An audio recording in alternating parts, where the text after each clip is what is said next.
Hi, welcome to the Christopher and Dana Reeve Live Better series. I'm Julie Lubinsky. I am Web Production Manager for ChristopherReeve.org. And today we are with Dr. Dan Gottlieb, who's a family therapist, and we are talking about the subject of trauma and also post-traumatic stress disorder as well. And as Dr. Dan always says, we will always talk about whatever you'd like to talk about, and it's an open Q&A. You may use the chat function at the bottom of the screen if you are in the web portion. If you have called in, you may also, your lines are open. You may also ask a question. I am going to now send it over to Dan so he can start us out with talking, and I definitely encourage all of you to jump in and talk. Let's make it a great webinar. Dan, you're up.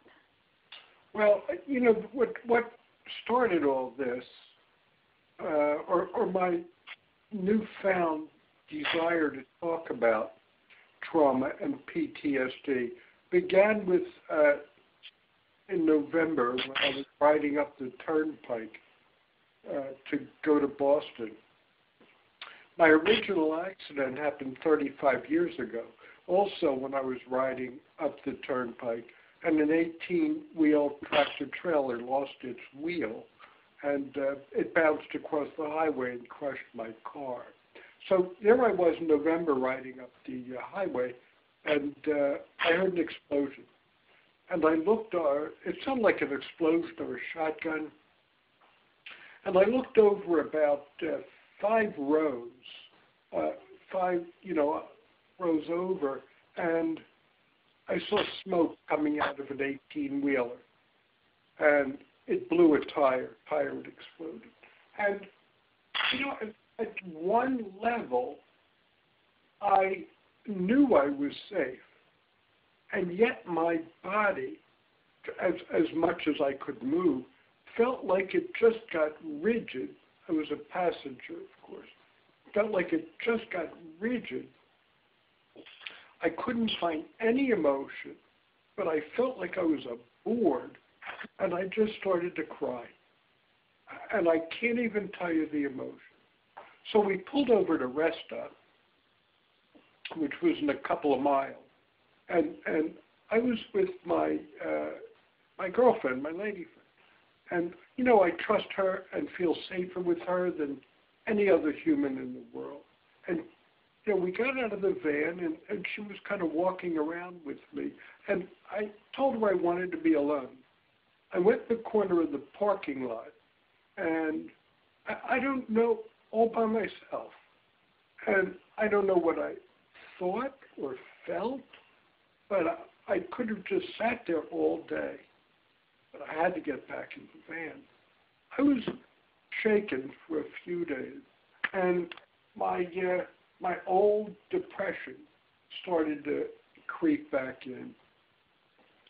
And what that opened up for me was that trauma and other traumas in my life. And I remembered all the details, as much as I could, of what happened 35 years ago. But what happened to me now is emotions were buried inside of me that I'd never looked at squarely. I'd never re-examined. So it was the emotions that were held in my body that gave me the difficulties that I'd had. So I had a show a couple of weeks ago, and I highly recommend everybody go back and listen to it. It's on whyy.org/voices, and it was on trauma. My guest was a gentleman, psychiatrist, named Bessel van der Kolk, one of the world's leading experts on trauma. And his experience with this and his research shows that talk therapy is only mildly effective. Research shows because talk therapists, I'm getting some only mildly effective research shows I'm getting some Julie? I'm getting Yep, some I hear it on. I'm on. Okay. Yep. Could you please mute your lines if you're calling on the phone? Press star 6, and then you may press star 6 again to unmute them when you have a question. Just getting feedback. Thank you. Thank you. Thank you. So what he's learning is that trauma, the effects of trauma, is not stored in the head. It's stored in the body. So things like EMDR, or for those who can dance, or any kind of movement. So it's an active involvement. Now, of course, if you're quadriplegic like me, your options are limited. But we can identify with emotions in our body. We just have to use different routes. But what I want to talk about today is not just what's in our body, but why do we get stuck with trauma? Why does it get stuck in our heads? And therefore we begin to define ourselves as our trauma. So those are just some of the things I want to talk about today. And I would love to hear from you. Is Roseanne still on? Is Roseanne still Roxanne? Roxanne, I'm sorry. Yeah, Roxanne's still on. Yep, I see her on. Roxanne, can you hear us? Are you able to speak? Press star 6 again if you muted your line.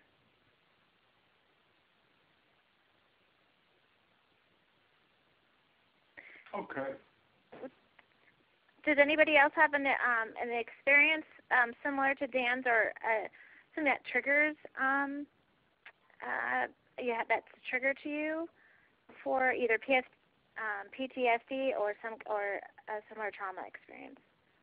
You can raise your hand and chat with us on the line, or you can type something in, and I'll answer it verbally. I see Mary says she's had PTSD for several years, and she gets re-stimulated very easily. And Mary, I wonder if you've gotten any treatment, and you know, I wonder what kind of treatment. But what happens here is we go into crisis mode during trauma, of course, and that's healthy. And so it gets locked in somehow. And for many of us, we stay in trauma mode, so that fight or flight response is very active and on a very short fuse. So, you know, as we develop a habit of reacting quickly, we react even more quickly and more quickly and more quickly.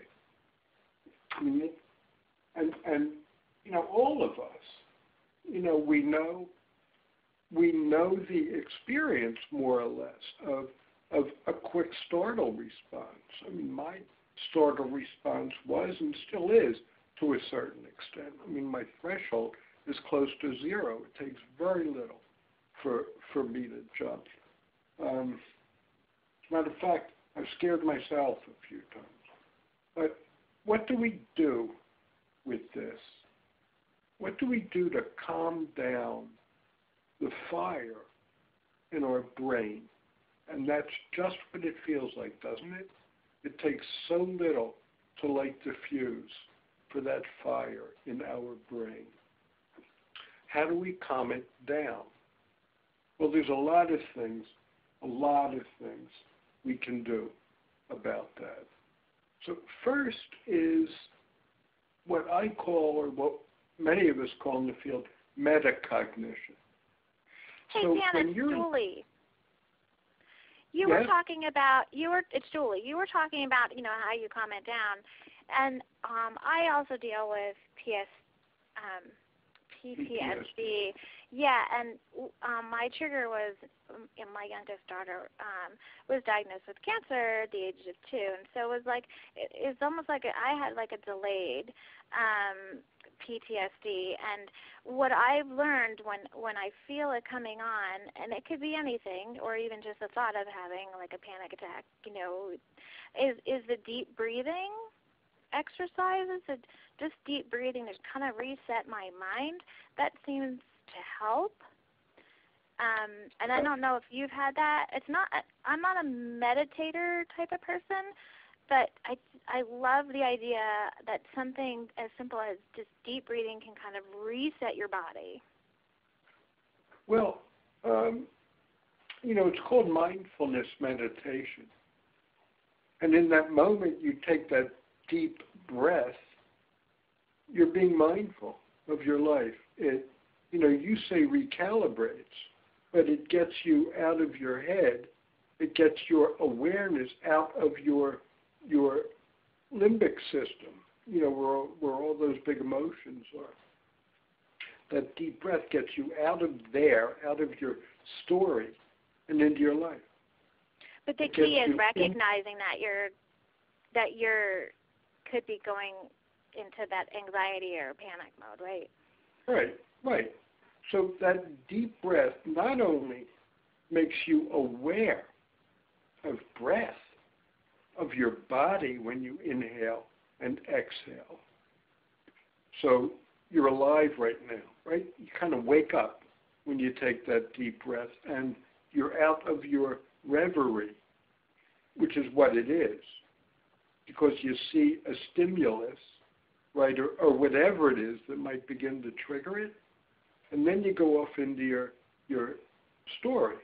This is a crisis, or it could be a crisis, and then your mind takes over, right? Right. And you're racing into the future. What this does is it brings you into your body, the experience of your body. It brings you into the present moment. And not only that, to take a deep breath, deep breath, and let it out, all the way out, all the way out, switches you from a sympathetic response, i.e. crisis, to a parasympathetic response. And that parasympathetic response is the kind of feeling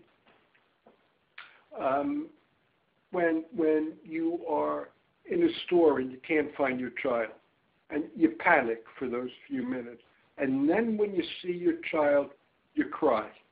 You go, huh, and then you cry. Then you open up and your body relaxes. And that's the parasympathetic nervous system. So that deep breath does a lot of things. And, we recommend 3.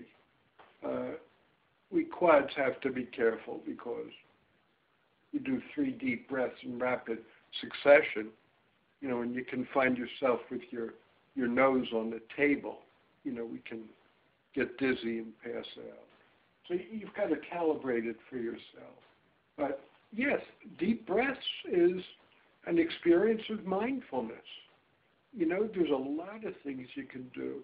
Julie, I was talking about metacognition, which is essentially just observing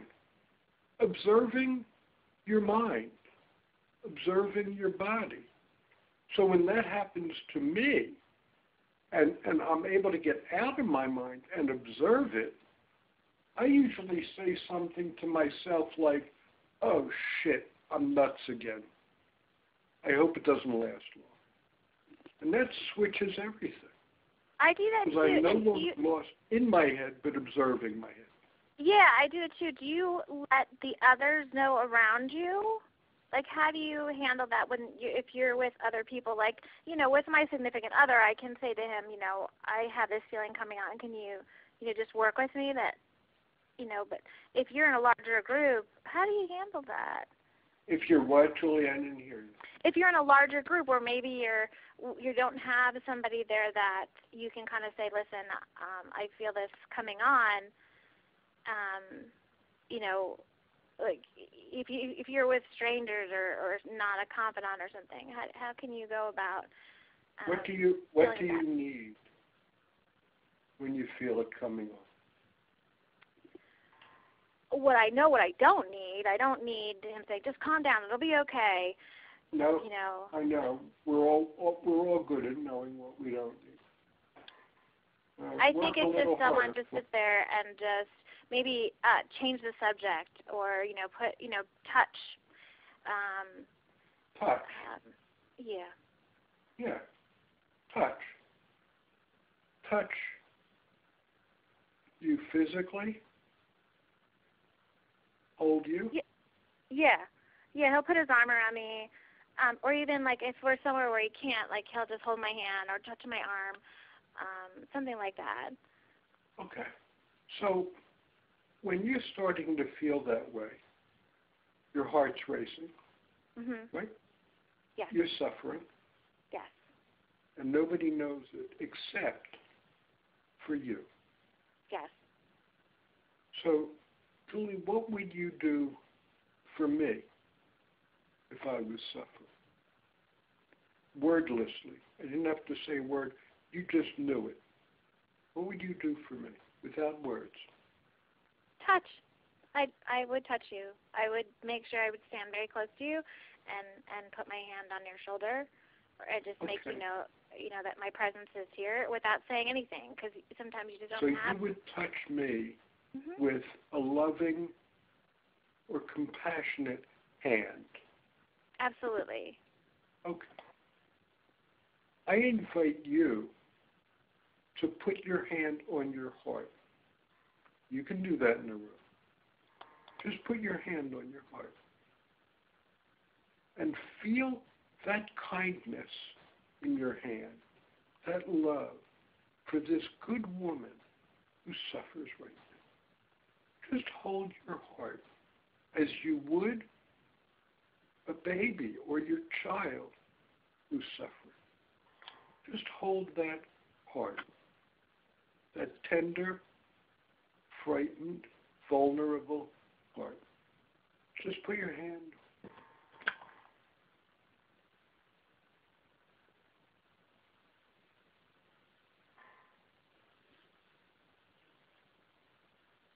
Yeah, just that's calming. Yeah, and I had another thought. Is and then we'll talk to Dawn Turley, who's wants to join the conversation. When I was actively teaching therapists, I would say, worst comes to worst. If you feel stuck and you don't know what to do, there's always 4 words that will get you out of any jam. And those 4 words are, and try to remember this, I have to pee. Okay? Literally or metaphorically, you can always leave the room and go catch your breath and be kind to yourself. Could you say those 4 words again? I'm sorry, there was like a dog barking. Yeah. I have to pee. Of course, I can't get away with that now that I have a catheter, but, you can always leave the room. Everybody has to pee. Well, you know what I mean? There's nothing shameful about walking out of a room.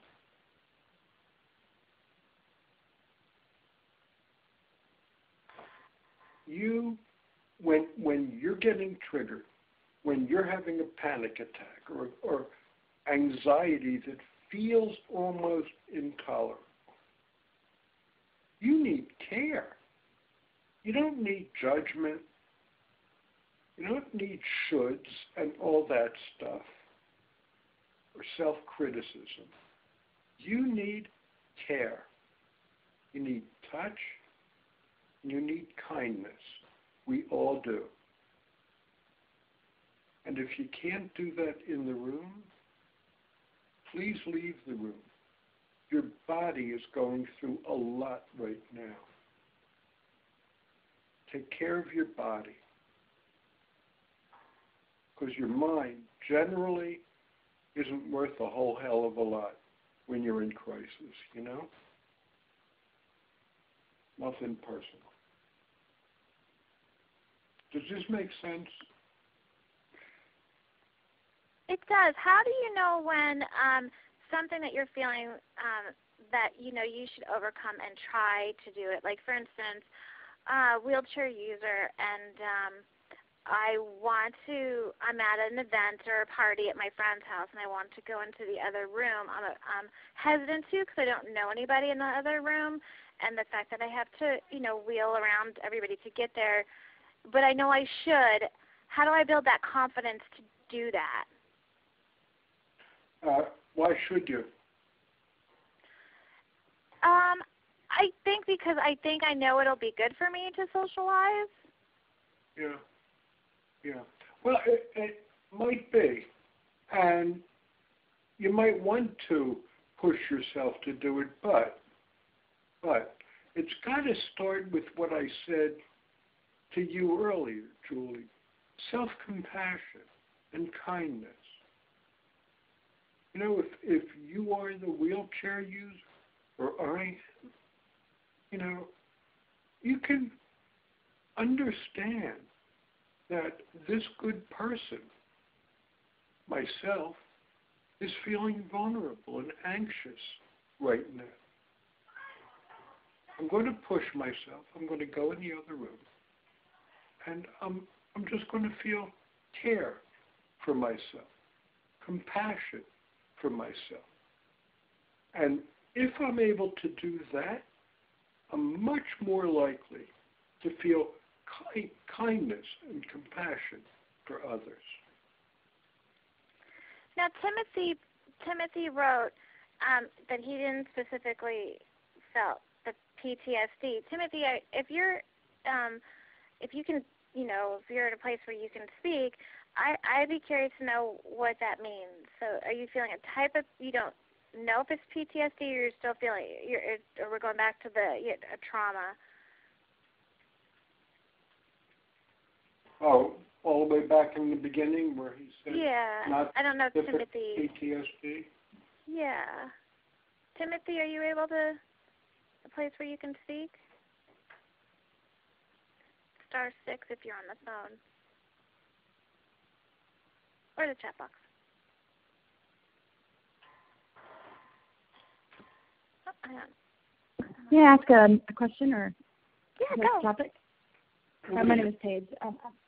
I'm a occupational therapist, and I have an individual who had a traumatic type of injury. It was included in amputation, and we find that a lot of those secondary PTSD symptoms and anxieties and feelings are a barrier to progression with therapy, strengthening the goals that we've established as part of the skilled intervention, as well as prosthetic training, and even obtaining that, making the steps to obtain the prosthetic. It's just kind of put it at bay. I think, everything is overwhelming. Do you have any strategies for practitioners?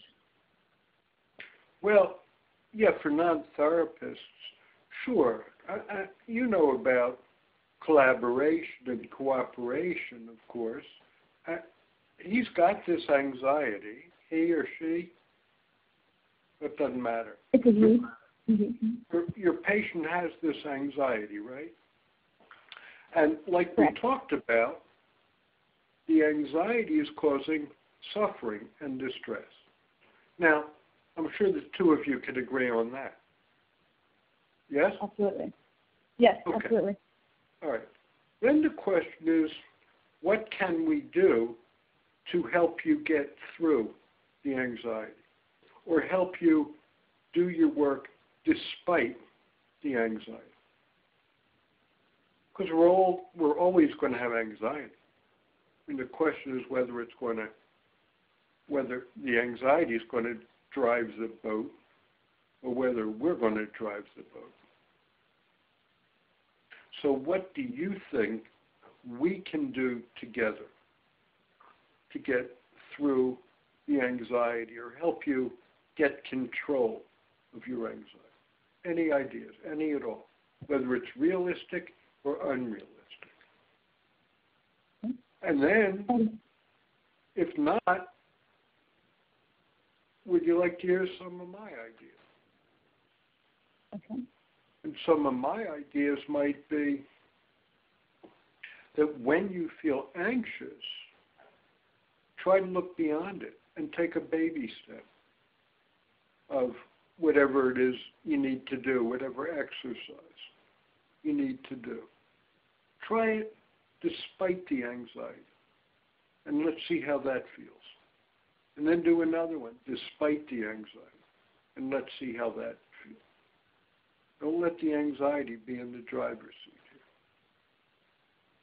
Do you have any tips or suggestions on how to maybe make more positive associations with the traumatic event that happened, as not to be so, I guess, in reflection about that, and also addressing the deficits that are associated with that incident that happened, some ways to make that not so much of a negative connotation or barrier to participation. What was the trauma? When did it happen?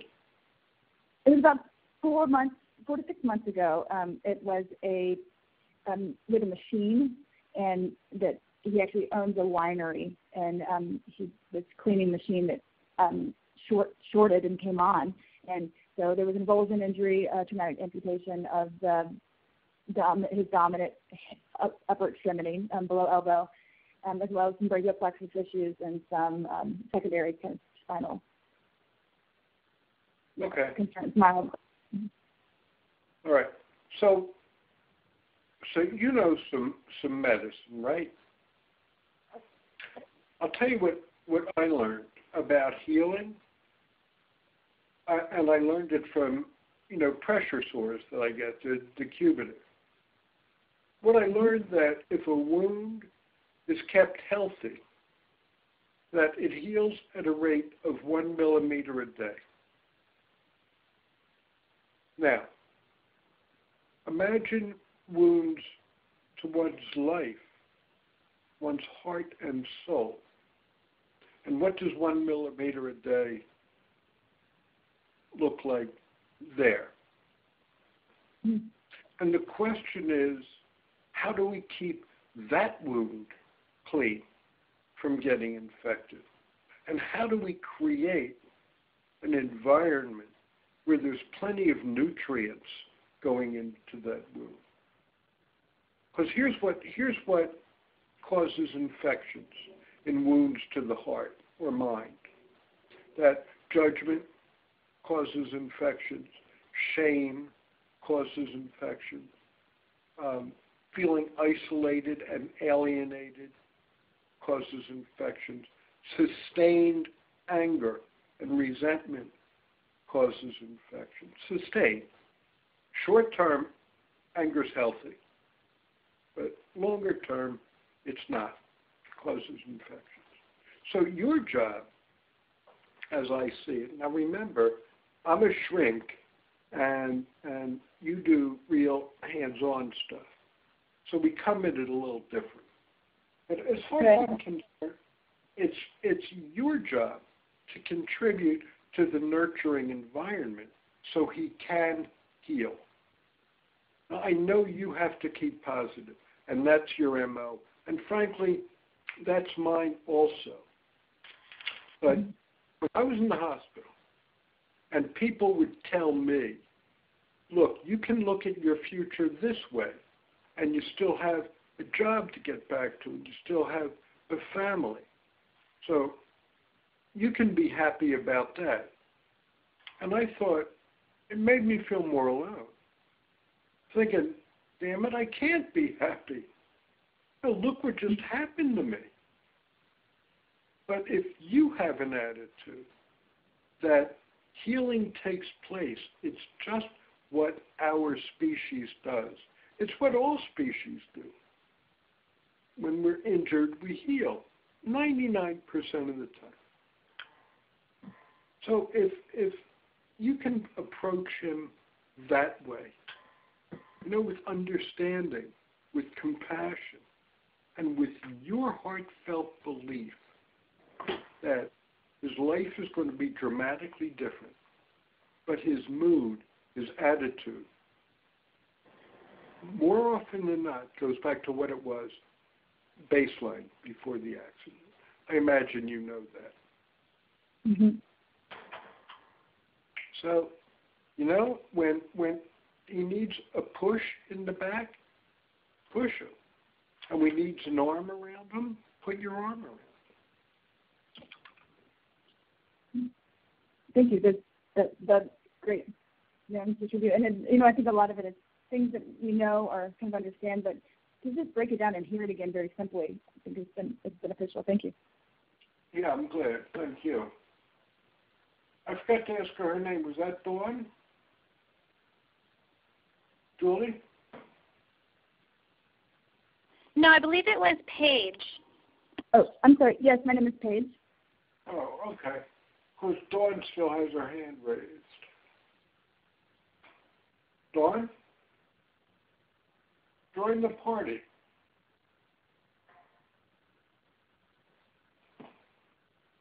Mary. Where I've been wanting to talk to Mary. Mary, you can join us. Dawn is on her iPad. She said she tried to talk, but she didn't think we could hear her. I don't know, Dawn, if not familiar with the iPad, if there's some kind of mute button that you can look. Otherwise, please feel free to use the chat function. Catherine Lee. Mary's got her hand raised. Please repeat that expert on the trauma's name. Something like... Bessel, Bessel. Bessel. Vanderkolk, capital VAN, capital DER. Kolk, capital KOLK.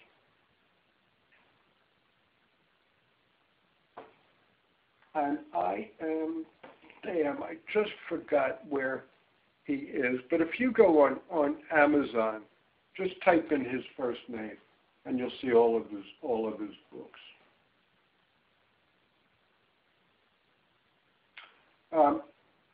Julie, will you remind me again how to unmute your phone? Because Mary wants to talk, and I'm not hearing her. Sure, it's *6. And I went back into the chat. And Mary's question and my question, I have a family member with peripheral neuropathy. He has been through a trauma. Do you think this is the cause of it? Could it be cured or prevent more degenerative nerve disease? Well,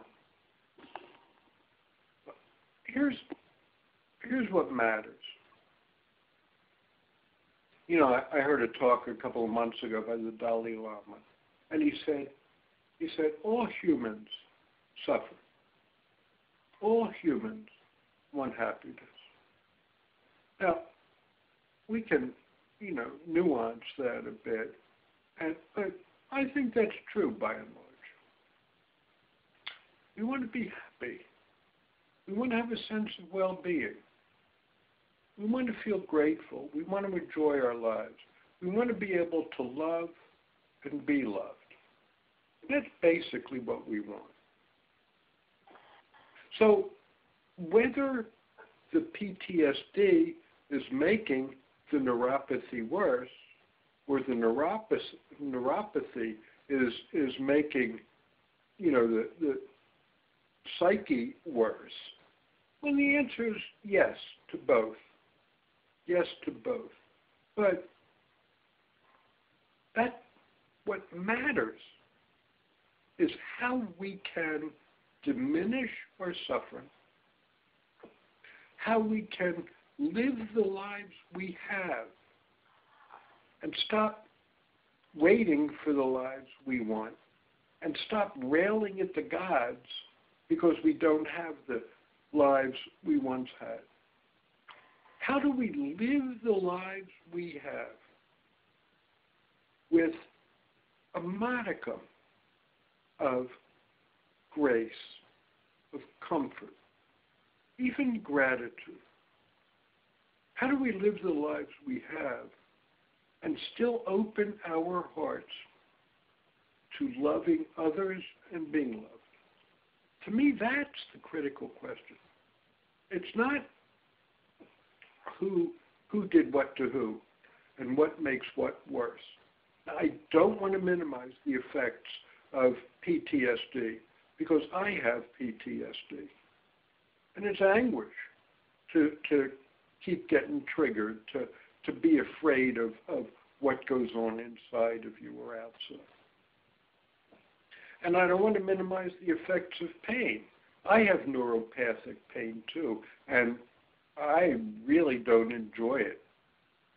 I mean, they're both awful. They're both awful. But they are not our whole lives. And there's lots of treatments for PTSD, good ones. And there's treatments for neuropathic pain, not such good ones, unfortunately.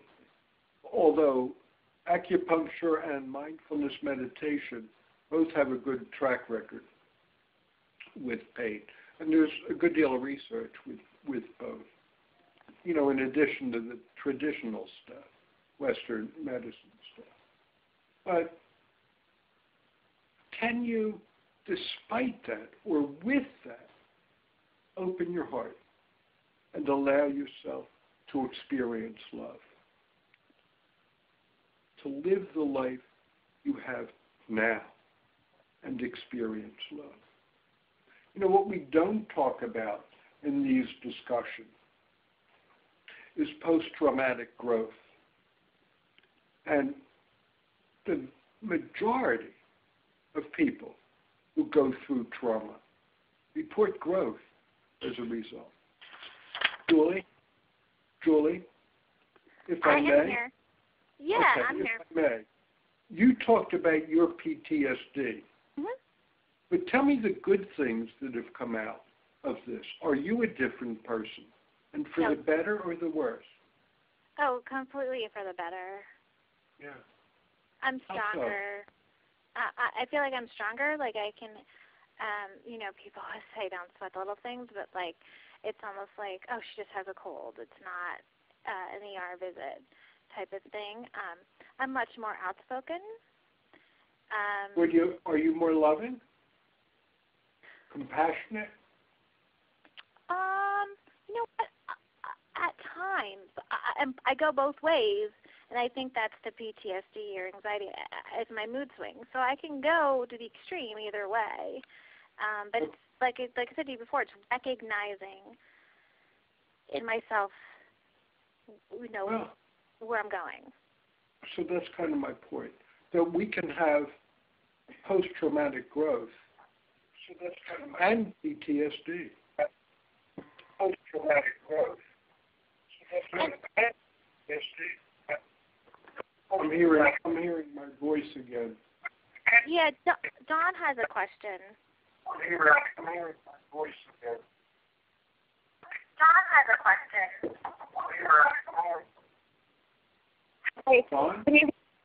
Hi, can you hear me? Yes. Yes.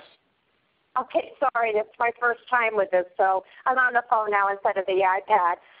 Mine wasn't traumatic. I was an ER nurse for over 30 years in a level 1 trauma center. So as far as dealing with trauma and stress, you know, I was pretty good at that, or I wouldn't have been able to do that for 30 years. I was on my way to work or getting dressed for work a couple of years ago, and within 5 minutes I was on the floor, paralyzed from the chest down. Luckily, I knew everybody because I had worked in this hospital for years, and I was diagnosed with transverse myelitis. Also during this past 5 years, I don't know if you read the chat or not, I mean, a lot of traumatic things went on in my life. A terrible, terrible divorce, lost both my parents, and then this hit, which, I think might be why this hit. And the Why what? System just got, knocked down quite a bit. But anyway, my question is, I ruminate about the future. I mean, especially in nurse, the one thing that you don't ever is to have somebody else take care of you. Luckily, right now, I've worked my butt off, and I am self-sufficient. But you worry about the future. I mean, my sister's a couple years older than me, and I think about this all the time. I mean, how do you stop doing that? All right. Are you sure? I'm sorry? Are you sure you're happy to stop doing that? I'm not so sure I trust you on that, Mary. Say that again. I'm sorry. I'm not so sure I trust you with that last statement. Are you willing to let go of that? Well, really I don't really know. Let go of the worry, you mean, of what's going to happen in the future? Yeah. I don't know if I can let go of it. It's, I mean, like right now I'm okay, but, it's just like, it's very frightening. Well, look, I'll tell you a couple of things. Mark Twain's famous quote is, "I've lived through 1,000 tragedies in my life, and a few of them actually happened." So we know that our ability to predict the future is abysmal. That said, so you have no idea what's going to happen. Absolutely none, yes. Yeah, I'm happy to tell you that you're clueless. Okay. All right. That said, if we just lived moment by moment and didn't think about the future, nobody would pay their bills or buy insurance, So yeah. you do have to plan for the future. But when you live there, you're in the middle of some great work of fiction that your mind has constructed. And you're suffering. Take a page out of Julie's therapeutic notebook. A deep breath. 3 very, very deep breaths. And exhale every ounce of air out of your lungs. Okay. Because not only are you predicting, my dear, that you're going to be dependent, but worse than that, you're predicting that it's going to be miserable. I remember reading Tuesdays with Maury. Okay.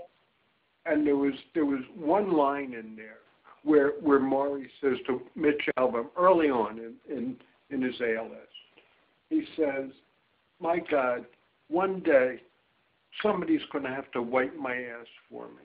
And what the thought that went through my mind was, you'll get used to it. It's okay. We don't know.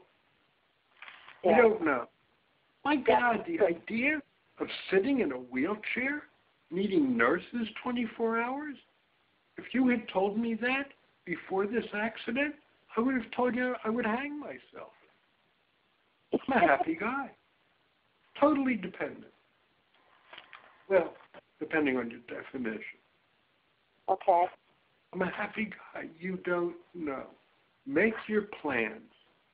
Okay. Make your plans for what you'll need, who's going to take care of you. Don't shy away. Look at it unflinchingly, because your anxiety is taking you away from the real issues here. Make your plans. Okay. Don't write them down in ink, because they're going to change. Okay. Okay. All right? Make your plans, and then please live your life. Live this life. It's precious.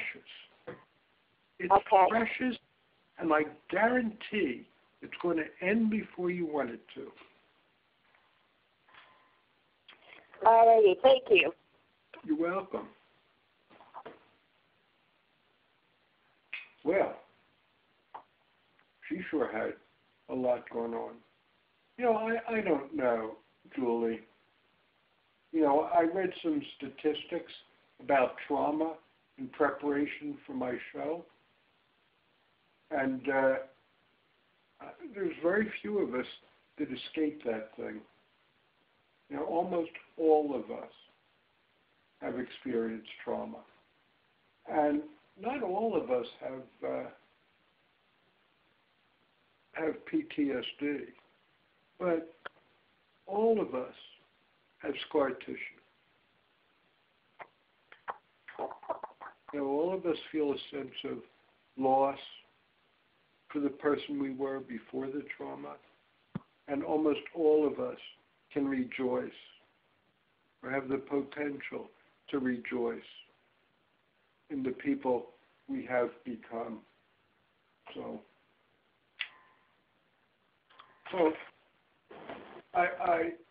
Julie, I really regret that we don't have more time to, to respond to all these issues in the chat room. I wish we had more time. I wonder about maybe repeating this next month. What are your thoughts, Joel?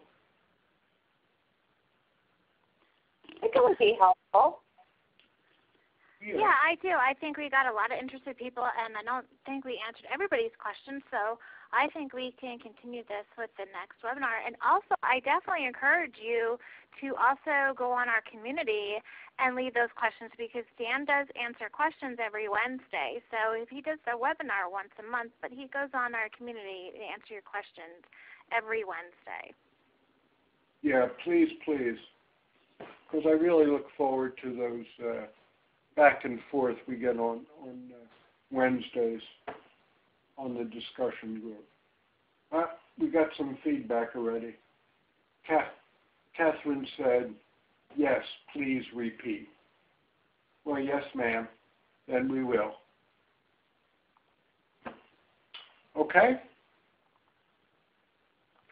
Julie, I want to thank you, and I sure want to thank everybody who chimed in, and offered your stories either verbally or through the chats. This doesn't work without you, and I'm grateful for that. Okay, thank you. Julie, anything else you want to say? I just want to thank everybody so much for attending these conferences, because these webinars, because your input makes these, and they actually they help all of us. They help me, and I know they help Dan. And I hope you get as much out of it as I do personally. I will also be archiving this webinar, so you can go back and listen to it. Probably the end of the week, it will be up on our website, and you definitely want to check ChristopherReeve.org/webcast, and it will be there. There's a link on our homepage as well for the Live Better series. And then keep in mind that Dan will be doing this again. Hopefully he's around the first week in March, the first Wednesday in March, and we'll continue this discussion. But again, I encourage you to also leave questions in our online paralysis community. I want to thank everybody for attending. Again, so appreciated. I love all your input. I love everybody talking. And so to everybody in our web, portion, Mary Dawn, Dina, Dr. Martha, we didn't say hi, doctor, and Catherine, Lee, and Timothy, and all everybody else joining on the audio portion. Thank you for joining us, and we will look for you next month. Take good care, everybody. Thank you.